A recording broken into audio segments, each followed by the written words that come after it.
Title, चिड़िया की कंजूस सास। पाखी चिड़िया की शादी दीपू कबूतर से धूमधाम से हो जाती है। उसकी सास कमला कौवी गृह प्रवेश करते वक्त कलश में एक मुट्ठी चावल रखती है, बजाय भरने के, जो कि पाखी चिड़िया के लुढ़काने पर भी नहीं गिरते। तभी वह अपनी सास से कहती है, पाखी, माँ जी, लगता है आपने कलश भरना भूल गई हैं। यह तो गिरे ही नहीं है। कमला, मैं भूली नहीं हूँ, जानबूझकर मैंने एक मुट्ठी चावल डाले हैं। अब गिरे हुए चावल को कौन खाएगा? इससे अच्छा है मैं बिरयानी ही बना लूं बाकी चावल से।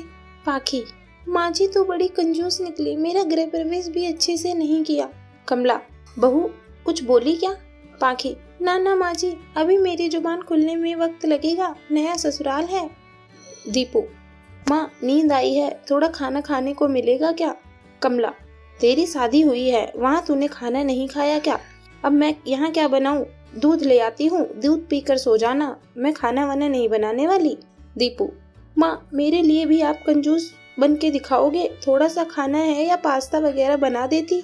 कमला, बेटा मैं थक चुकी हूँ, टांगे दर्द कर रही है, तेरी शादी की भागदौड़ करके बहू आ गई है, उससे ही बनवा ले, मैं तो चली सोने।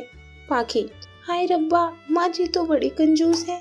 दीपू, तुम लक्की विनर हो, जो माँ की कंजूसी के बारे में तुम्हें आज ही पता चल गया। आगे आगे देखो क्या होता है। मैं तो बचपन से देखता आ रहा हूँ माँ को, और अब तुम भी कुछ बना दो मेरे लिए। पाखी, ये सही है, शादी होते ही मेरे हाथ में कढ़ाई चमचा थमा दिया। ऐसा कहकर पाखी चिड़िया घर पर आते ही अपने पति के लिए खाना बनाती है। अगले दिन उठकर वो सफाई करती है कि सास को भी कहती है, कमला, अरे बहू, ये इतना पानी क्यों वेस्ट कर रही हो? अरे पोछे से काम चला ले, उससे भी सफाई हो सकती है, समझी? पाखी, जी माँ जी, मैं आपके लिए चाय बना के लाती हूँ। मन में, चाय में भी कहेंगी चीनी कम डालियो। कमला, अरे बहू, वो चाय में ना चीनी कम डालियो, वरना शुगर हो जाएगा मुझे, और हाँ, चाय पत्ती भी कम डालना, वरना काली हो जाऊंगी मैं। पाखी, जी माँ जी, मैं बराबर चाय बनाकर लाऊंगी आपके लिए। ऐसा कहकर पाखी कुछ देर बाद चाय बनाकर ले आती है, जिसे पीकर कमला उगल देती है और कहती है, कमला, आय हाय, छी छी छी बहू, ये कैसी चाय बनाई है तूने, कोई स्वाद ही नहीं है इसमें। पाखी, माँ जी, आपने ही तो कंजूसी की थी, चाय में चीनी मत डालियो, चाय में चाय पत्ती मत डाल, उसी हिसाब से मैंने दूध कम डाला, ताकि आप ज्यादा दूध पीकर मोटी ना हो जाओ। देख लिया ज्यादा कंजूसी करने का परिणाम। कमला, ज्यादा मत बोल बहू, मैं तेरी सास हूँ, बड़ी आई मुझे कंजूसी का पाठ पढ़ाने वाली। वक्त बीतता है। कमला कौवी हर चीज में कंजूसी अपनाया करती थी, चाहे वह खाना हो या पानी हो या बिजली हो या कुछ और भी हो। हर चीज में वो सिर्फ बचत के नाम पर कंजूसी ही करती थी। एक दिन सास कौवी चिड़िया बहू से कहती है, कमला, बहू, बिजली का बिल बहुत आने लग गया है, एक लाइट पंखा ही चलाया करो और सारी चीजें बंद करके रख दिया करो, चाहे रात हो या दिन। पाखी, पर माँ जी, बिजली का बिल तो पहले से ही कम आ रहा है, और बचत क्यों? कमला, जितना बोलूं उतना ही कर, वैसे भी पहले लाइटें नहीं होती थी। पाखी, जी माँ जी।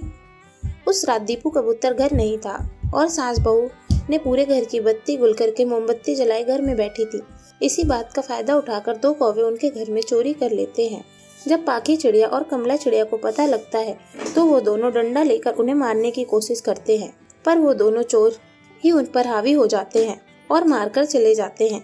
तभी दोनों बेहोश हो जाती हैं और दीपू कबूतर घर पर आकर कहता है, दीपू, अरे ये घर में इतना अंधेरा क्यों है, जरा टॉर्च जलाता हूँ। टॉर्च जलाकर देखता है कि उसकी माँ और बीवी बेहोश पड़े हैं। वह जल्दी से लाइट जलाकर उन्हें हॉस्पिटल ले जाता है। इलाज होने के बाद दोनों होश में आती हैं और दीपू कहता है, दीपू, माँ, पाखी, आप दोनों के साथ क्या हुआ और घर में इतना अंधेरा क्यों था? पाखी, दीपू, ये सब माँ जी की वजह से हुआ है। माँ जी की कंजूसी कभी खत्म नहीं होती, उन्हीं के चक्कर में चोरों ने हम पर हमला किया और चोरी भी हो गई। दीपू, देखा माँ, आपकी कंजूसी की वजह से क्या हुआ, आप दोनों की जान जाते जाते बची है। कमला, बेटा मुझे माफ कर दे, अब से मैं कोई कंजूसी नहीं करूँगी। तभी से कमला कौवी सुधर जाती है और कंजूसी करना छोड़ देती है। इससे दोस्तों हमें ये सीख मिलती है कि ज्यादा कंजूसी करना सेहत के लिए हानिकारक है। टाइटल, करूर चाची। सूरजपुर के जंगल में पिंकी चिड़िया अपने माँ पापा के साथ रहती थी। एक दिन उसके मम्मी पापा भोजन की तलाश में जा रहे थे और एक चील ने उन पर हमला कर दिया था। उस हमले में उसके माता पिता की मौत हो जाती है और नन्ही पिंकी चिड़िया अनाथ हो जाती है। इस बात की खबर जब पिंकी चिड़िया के चाचा चंदू कौवा को होती है तो वह पिंकी चिड़िया के पास आता है और उसको अपने साथ घर ले जाता है। पिंकी की चाची मोनी चिड़िया जब पिंकी को देखती है तो उसे देखकर आग बबूला हो जाती है।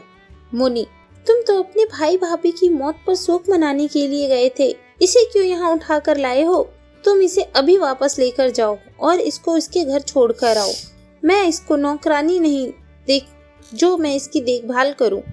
चंदू कौवा, अरे भाग्यवान, ये कहाँ जाएगी? भैया भाभी के मरने के बाद अब हम दोनों के सिवा इसका कोई नहीं है इस दुनिया में।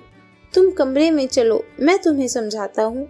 मोनी चिड़िया चंदू कौवा के साथ कमरे में जाती है। चंदू कौवा, तुम भी हद करती हो और कभी कभी पागलों जैसी बात करती हो।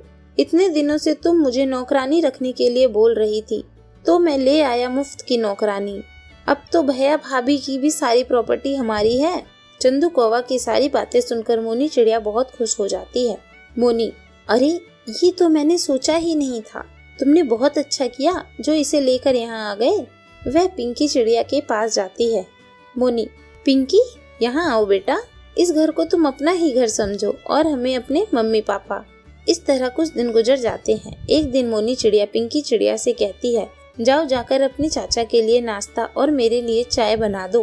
पिंकी चिड़िया, लेकिन चाची, मुझे चाय नाश्ता बनाना नहीं आता। मोनी, क्या कहा? तुझे चाय नाश्ता बनाना नहीं आता? चल, तुझे अभी सिखाती हूँ। आज के बाद तुझे ही सारे काम करने हैं। मोनी चिड़िया पिंकी चिड़िया को लेकर किचन में जाती है। मोनी, सारे काम तू ध्यान से सीख ले, मुझे ना सुनने की आदत नहीं है। मोनी उसको नाश्ता बनाना सिखाती है। पिंकी चिड़िया, चाची, आप मेरे साथ ऐसा क्यों कर रही हो? चाचा ने तो कहा था कि वह मेरा एडमिशन स्कूल में कराएंगे, मैं पढ़ाई करूंगी, मुझे घर का काम नहीं करना। मोनी, बच्चों की तरह मत बन, चाचा की बच्ची। इस घर की मालकिन मैं हूँ और तू मेरी नौकरानी। मैं जैसा कहूँगी तुझे वैसा ही करना है और तेरे चाचा भी वही करेंगे जो मैं कहूँगी। अब चल यहाँ से चलकर सारे कपड़े धो ले, काफी दिनों से पड़े हुए हैं। पिंकी चिड़िया बिना कुछ बोले सारे कपड़े धोने लगती है। मोनी चिड़िया पिंकी चिड़िया को बहुत दुख देती है। एक दिन मोनी चिड़िया अपने मायके चली जाती है। भूखी प्यासी पिंकी चिड़िया खिड़की पर बैठी रो रही थी। पिंकी चिड़िया, भगवान जी, आपने मेरे मम्मी पापा को अपने पास क्यों बुला लिया? मेरी चाची मुझे कितना दुख देती हैं, मुझे भी अपने पास बुला लो। पिंकी चिड़िया का रोना देखकर उसकी पड़ोसन छबीली कौवी वहाँ पर आती है। छबीली कौवी, बेटा तू क्यों रो रही है और तेरी चाची कहाँ है? पिंकी चिड़िया, आंटी, मुझे बहुत जोरों से भूख लगी है और चाची का भी पता नहीं कहाँ चली गई हैं, मुझे कुछ बता कर भी नहीं गई हैं। छबीली कौवी, बेटा तू चुप हो जा, मैं अभी तुझे खाने के लिए कुछ ला कर देती हूँ, लेकिन तू यह बात अपनी चाची को मत बताना, नहीं तो वो मुझसे झगड़ा करने लगेंगी। तभी छबीली पिंकी चिड़िया को खाना ला कर देती है। भोजन करके पिंकी चिड़िया सो जाती है। अगले दिन जब मोनी चिड़िया घर पर लौटती है, खिड़की में भोजन के कुछ दाने देखकर चिल्लाने लगती है। मोनी, पिंकी, अरे ओ पिंकी, खिड़की पर ये भोजन के दाने कहाँ से आए? सच सच बता, नहीं तो मैं तेरी हड्डी पसली तोड़ दूंगी। पिंकी चिड़िया डर के मारे रोने लगती है और सब सच सच बता देती है। मोनी, कमबख्त, तूने मेरी पड़ोसन से भीख मांग कर खाया, तेरी इतनी हिम्मत, तूने मेरी नाक कटवा दी। मैं तुझे तेरे घर एक पल के लिए नहीं रखूंगी, चल मेरे घर से निकल जा और उस छबीली के घर जाकर ही रहना। मोनी चिड़िया पिंकी चिड़िया को अपने घर से भगा देती है। रोती रोती पिंकी चिड़िया छबीली के पास जाकर रोने लगती है।